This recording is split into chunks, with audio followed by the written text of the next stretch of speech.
Hello there, and welcome to the final wrap-up report on our build here in Cebu, the Philippines. Welcome everybody, as we've finished the project now and have moved in, and we want to share with you our experiences, every detail from the features within the building to the actual construction costs and some of the pitfalls that we experienced along the way. So be sure to watch to the very end if you're considering building in the Philippines, and why you probably want to focus on construction in a major center and do your due diligence, because I learned a lot during the course of all this. So join us as we take the plunge.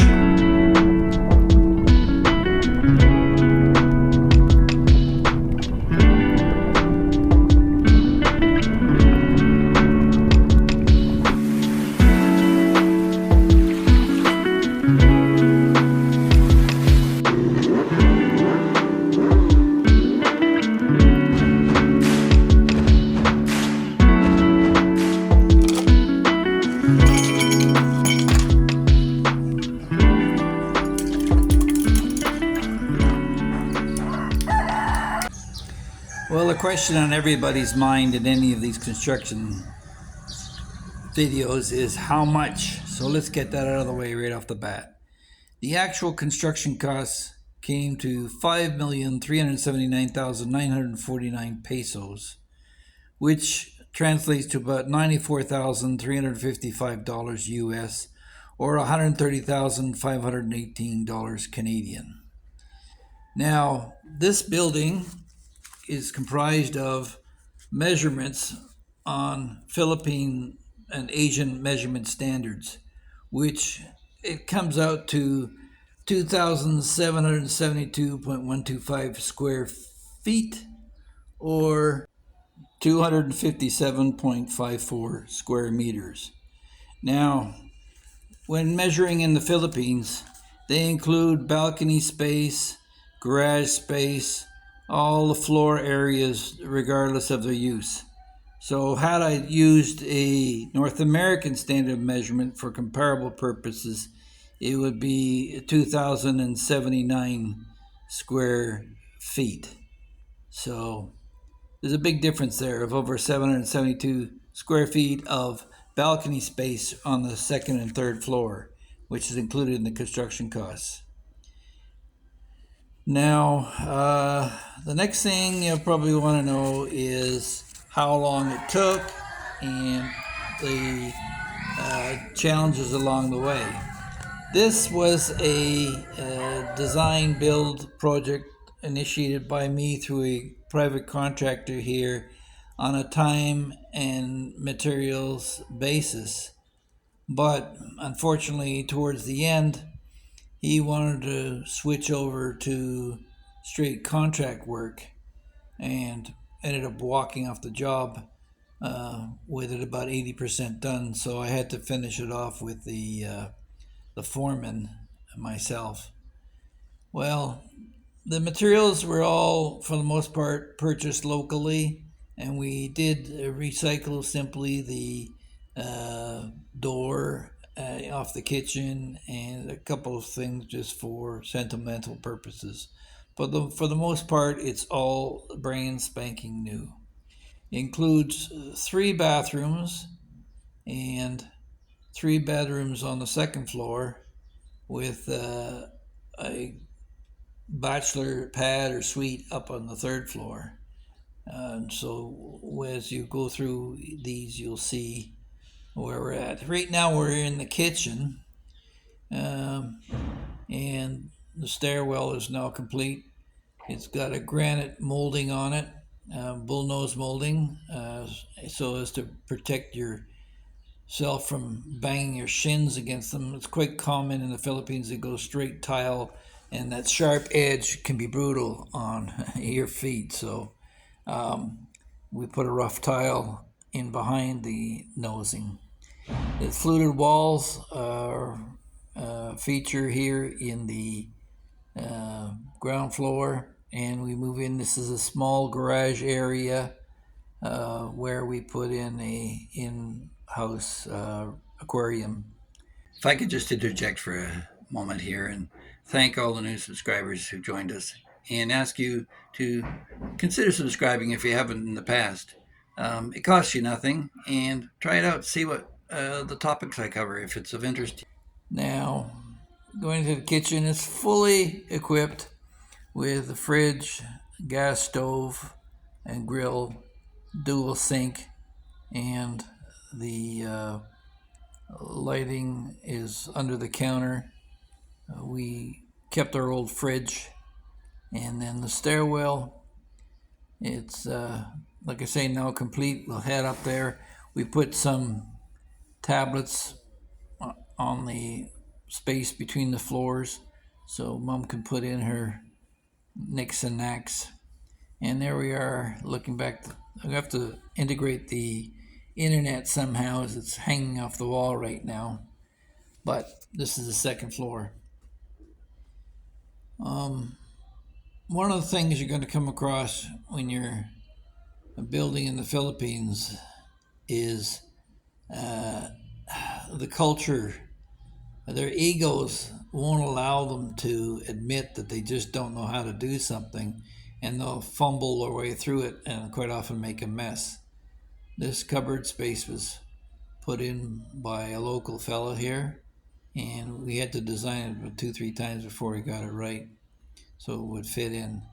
But yeah, I had issues as well with requests that were made that were not followed. But what am I to do? I'm in a foreign country dealing with foreign workers, and I basically had to compromise on some of the details. This is not exactly how I intended it to turn out, but what's done is done. In terms of value, while it cost us almost $6 million to build, the land costs here in Cebu, I'd acquired them several years earlier for 3.7 million pesos. So we're into the total project for just under 9 million pesos. And the value of the property, based upon what neighbors say, we don't have a real accurate market analysis right now, and things are changing in the Philippines. But the neighborhood is generally saying that they figure it's going to be around 20 million pesos. I figure it's closer to 16 to 18, but still there's a sizable profit of margin in there if we decide to sell it. Now, being a new house, we got to put some new furniture in it, so it'll be a while before all that's filled in. But we're bit by bit getting beds and bureaus and things that are needed. Now we'll be working on the yard down below, where we've got our chickens. We've got a new batch of chickens here. We always like to have them around. And we're working the landscaping as we embark on the project next door. Coming into Bella's room. Now all the floors have a look of wood, but in fact they are actually tile. They're not a laminate, it's a straight ceramic tile. And that I won't have to worry about it rotting out or being eaten by ants. So going up from the second floor to the third floor, we have the bachelor pad, or what have you. It could be a games room, and it's got its own private bath area, and good place to escape should I decide to. Now, getting back to the difficulties in construction, the problem with dealing with the Filipino worker is in large part communication, but also you're basically at the whims of the contractor, and he can basically stick it to you and you'll be left holding the bill. We had a 10,000 peso security deposit on the construction, and I found out after the build that I wasn't getting it back because there'd been a series of charges during the course of construction that I was never informed of. But that's just one more example of communications and cultural differences. Now, these railings, they may look great from your viewpoint right now, but the fact is that the top of all those balustrades are only secured on the back side. There's a big cut in the front. So after the fact, they'll have to get somebody to come back and put in some body filler and do the repairs. Basically, I'm coming back after the fact to deal with the issues that the contractor just walked away from. Now, there is no walkthrough at the end of construction. He just walked away and never had to deal with a deficiency or would criticize his own work. Certainly not that. So I'm left to track down and find out every flaw and defect and deal with it myself. And this is where we'll be putting the solar batteries and crossover switch, the transfer switch right here on this wall here.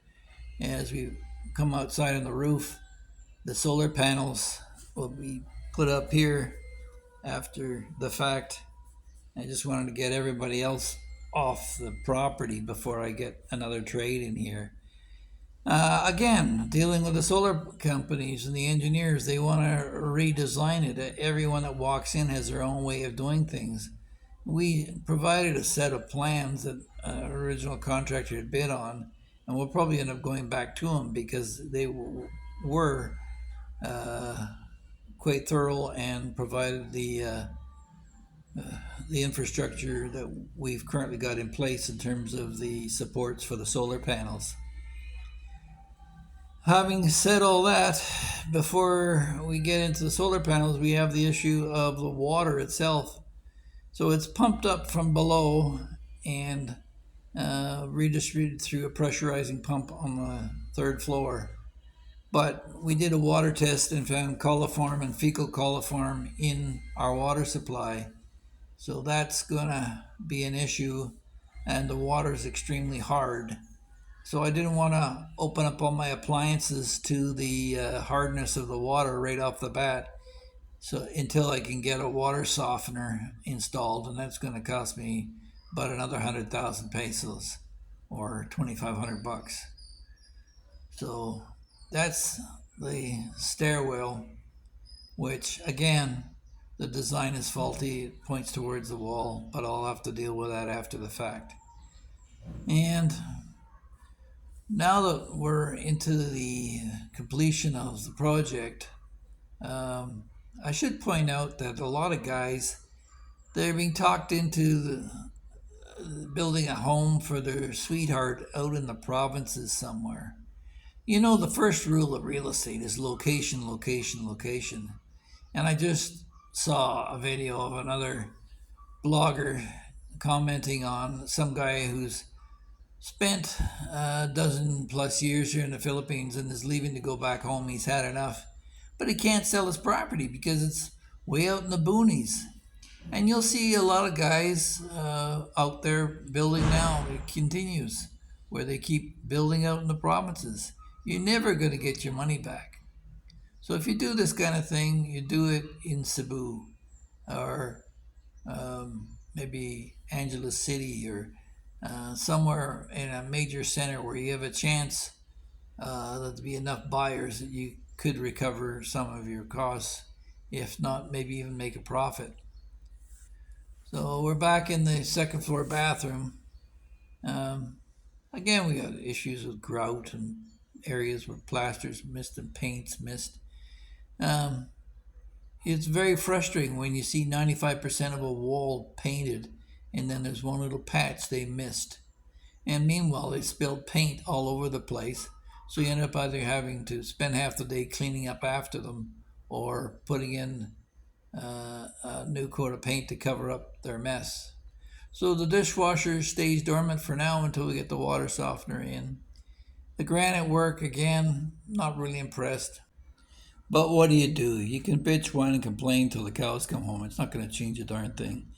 This is the Philippines, and as a foreigner, you've got a distinct disadvantage. So you still have to live in the neighborhood. You don't want to cause any waves. We continue our project countdown here, but you should know also that there were extras here that you would have to add additionally to this. The bathtub and the fancy sink, the dishwasher, the washing machine, and the cement mixer that we purchased for construction.